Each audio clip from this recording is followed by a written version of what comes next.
I'm Courageous Fire. So, I'm here to talk about permission this morning.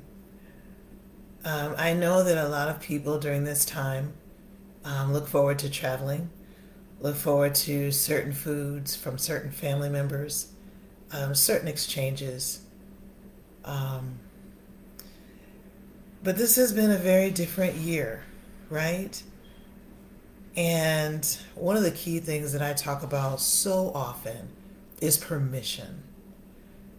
And that's what I'm going to talk about this morning. I want to invite you, with whatever your plans are, to give yourself permission to do something new.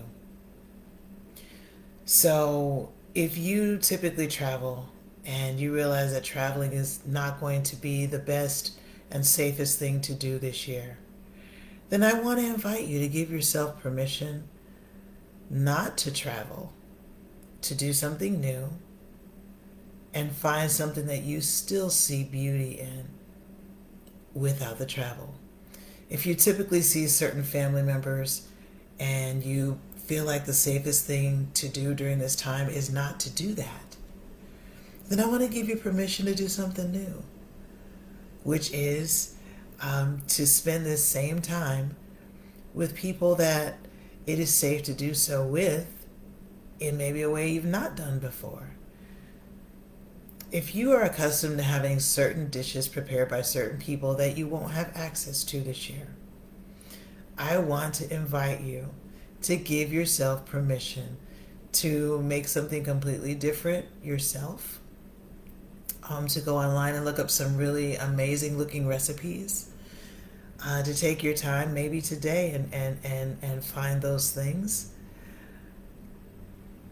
The biggest thing that I just want you to free up your mind for today is permission.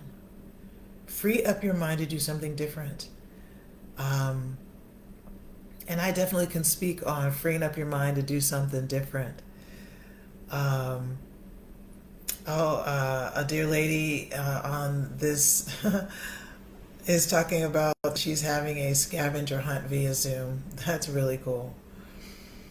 That's something different. She's giving herself permission to do something different. That's amazing. As a black female domestic violence survivor, I had to give myself permission in 2018 when the same time of the year came around to do something different and to lead my daughters in doing something different. We didn't have the same access. And so we did some different things.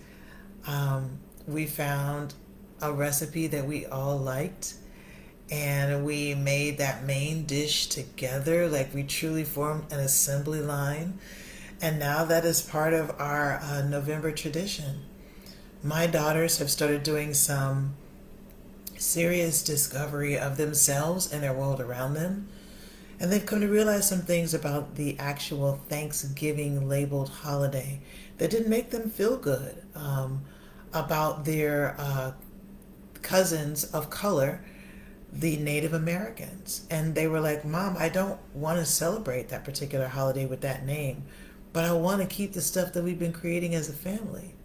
So I am waiting to hear with bated breath this year what the girls have decided that our annual family celebration is going to be. We know we have a main dish that's always going to be on the table. This year, I've given myself permission to try something new. I have an incredible new sponsor, and one of his companies makes a rye whiskey. And so I found some recipes on their company page, and I am going to try one of those mixed drink recipes as part of my something new this year. And so I'll be posting on that later at some point during this weekend, this long weekend. But the biggest thing that we are doing, me and my daughters, my girls also decided that they felt like punch should be a part of our annual family celebration. So they found a recipe for punch. I got us a glass dispenser for it so that they can see the sherbet balls and the color of the punch through the container. And so they're excited about doing that. With trying something new. With that permission comes excitement, comes a fresh wind of energy that comes from doing something new and something different. Survivors, my biggest thing to you is you've got to embrace new. You've got to embrace different, because doing the same thing is what kept you in the cycle you were in. So this November in 2020, give yourself permission to do something different and enjoy the refreshing breeze that it blows through your life, through your circumstances, through your spirit, through your home. Embrace that, enjoy that, celebrate that. I wish all the best to everyone that's